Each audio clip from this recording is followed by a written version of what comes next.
Welcome to month 2 of my early retirement experiment here in Laos.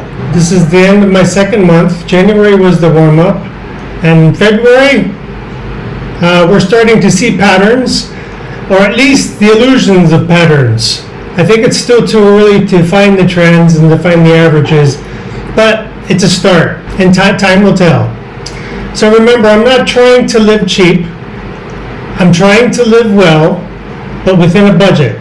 We eat well. We try to enjoy simple pleasures. Most of our time is spent at home in some very minimal costing activities. The goal is to be an average of around $3,200 per month operating expenses. But the real game is in the running average, the total running average. Before I move on, I do consolidate my expenses into an Excel spreadsheet. If you are interested in knowing how I put this together, my expenses are minimum of 3 currencies, sometimes 4 currencies. So I use Quicken to manage the majority of my expenses in US dollars and Thai baht, but I need to consolidate in Excel because Quicken cannot do it for me. I still can't understand why Quicken cannot consolidate currencies when QuickBooks can. So I have to do this offline and put it into a more readable format. Export all 3 currencies or sometimes 4 currencies into Excel, and then I use formulas to consolidate into this template that we're going to look at.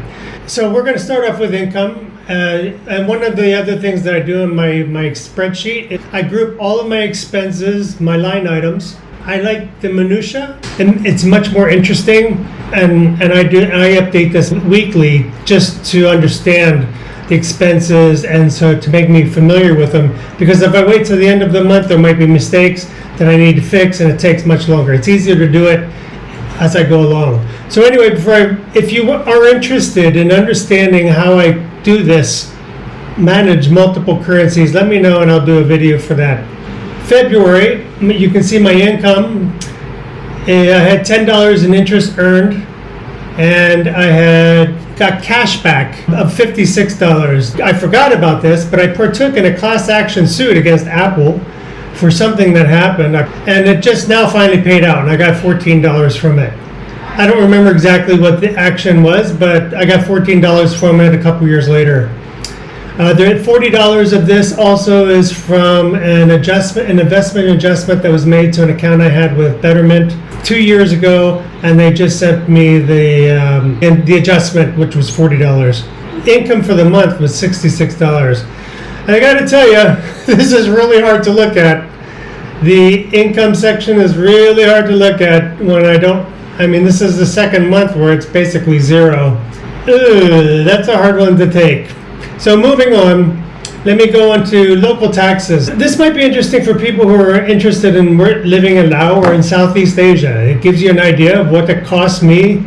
Remember, the other thing to add here is I have my wife, and I have a live-in relative with a young daughter who lives with us, and I basically finance most everything here.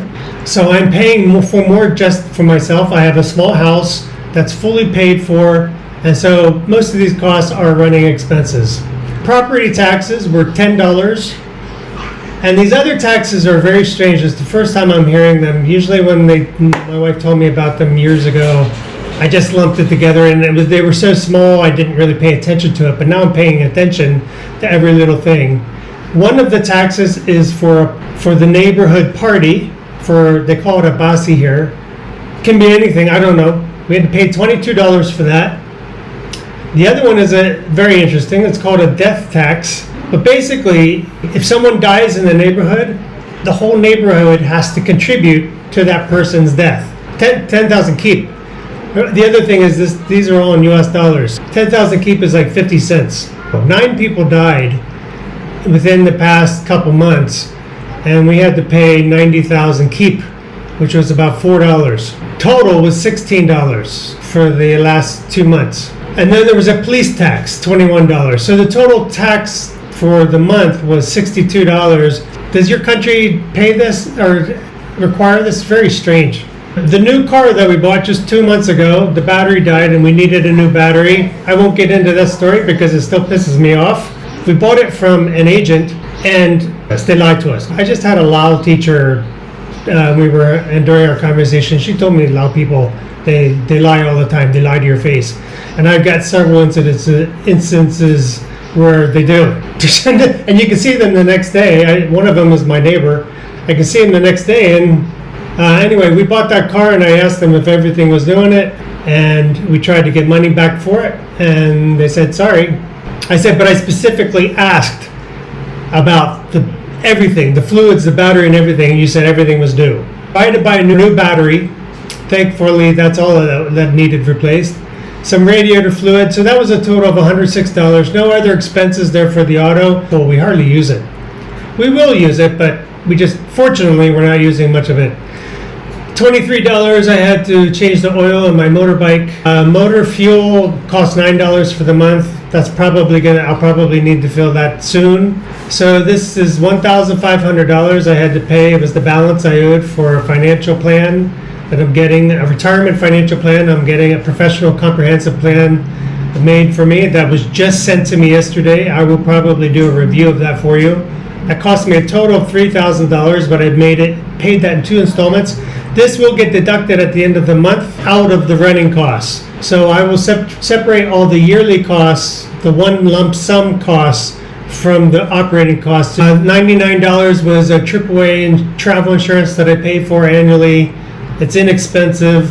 I'll see if I use it. If I don't, we might cancel it next year. Subscriptions. So this was a renewal of my Quicken with some cash back. I paid in advance for 10 lessons from a tutor that I use online. I use this tutor maybe 1 time per week. $5 for Netflix. We use a Thai-based credit card, so I pay in Thai baht. I think if I pay in US dollars, it would probably a minimum $15. What do you pay for Netflix in the US? I paid $19 in bank fees this month. So this is the food and dining section. So I have a separate budget line for coffee and tea. So I spent $43 on my coffee stock, which will probably last me for at least another week or 2. Groceries, specialty foods, and restaurants. So I have them separated out. I have one budget line, which is about $1,500. So this is a little over $1,500 this month. So I would love for this to come down. You can see $245 is for specialty foods. This would be mostly my things, my imported steaks and rack of lamb. So if we need to cut, this is probably a place we're going to cut. But we like to eat healthy foods. The groceries are more the daily fresh foods. I still can't believe it's this high for 3 adults and 1 child. Restaurants, we spend $126. So I budgeted for $1,500 a month, but I really hope to get that down to around $1,000. So again, we're not really cutting yet. This is just to watch to see where the money is going right now. And eventually I will have to make some adjustments as necessary. So I donate to charity. I had to greatly reduce how much I give to charity. Last month was basically $30 to the church. Family. So this is funny. My sister used my credit card by accident, and she said she'll pay it back to me, and I said, don't worry about it, just keep it.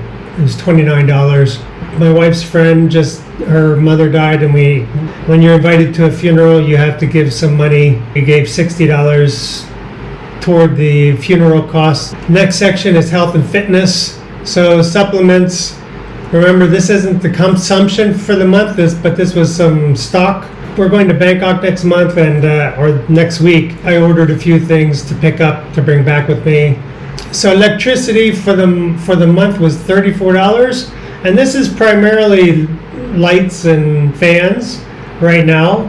The only time we really use the aircon is for our bedroom at night. I don't think my sister-in-law uses it. This might go up to $100 a month in the hottest times of the year. Cleaning supplies was $116. Internet for the house for the month was $12. It's an okay speed. I don't think we need more than that. I doubled this last month thinking it was better, and it's not much better.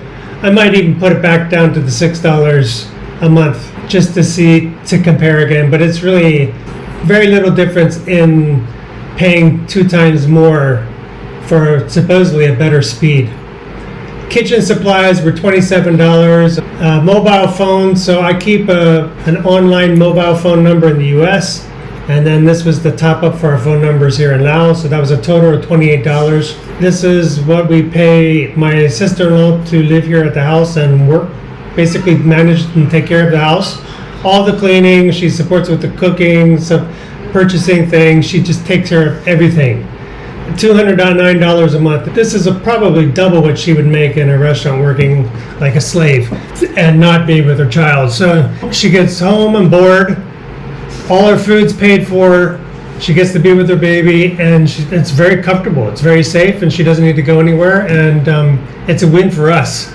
This is one of the last things I would want to cut because it helps her and it helps us greatly. It gives a lot of freedom to my wife and me, so it's very worth that. This was kind of unexpected. These were some repairs that we did on the house that we didn't want to wait anymore. So that total was $270. That will come out at the end of the running costs.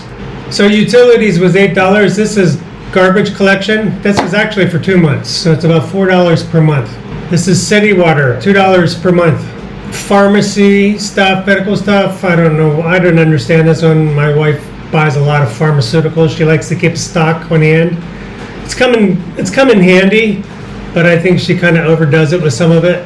That was $150. Haircut was $5. Spa and massage. This was my pedicure. So it was $10 with a $2 tip. Toiletries and personal care.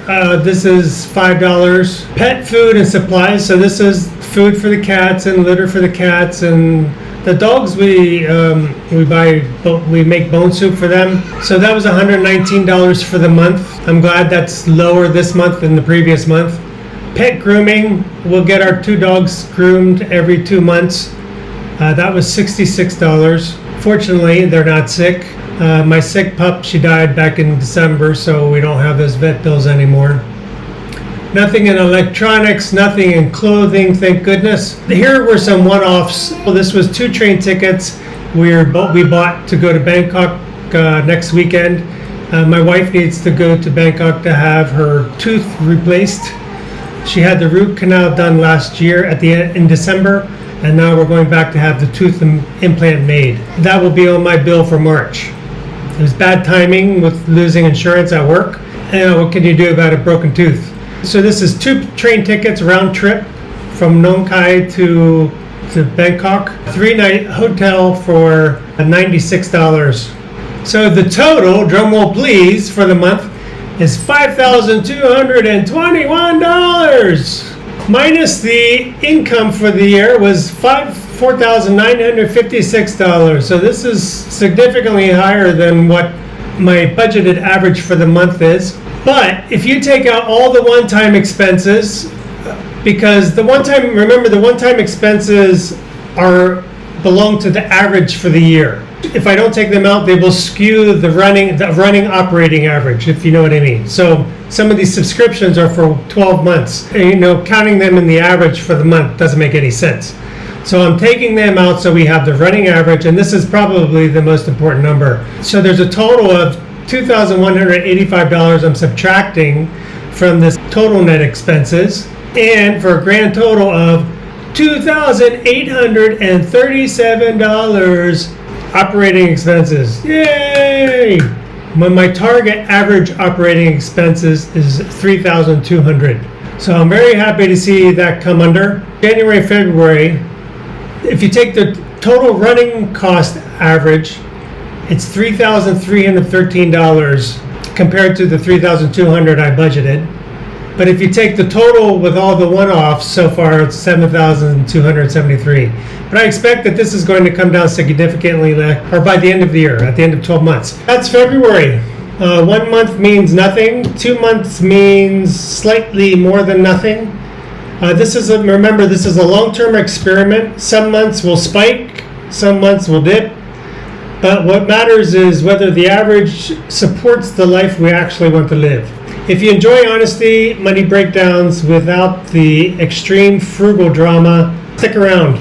Month 3 is where things will start to get interesting, and because it will include some more one-off expenses for my wife and our trip to Bangkok. So anybody, what do you think? So do you think I'm going to make it by the end of the year, keeping this average of $3,113? You think I'm going to break it down in March? Let's see. Stay tuned, and in the meantime, God bless, take care, take it slow.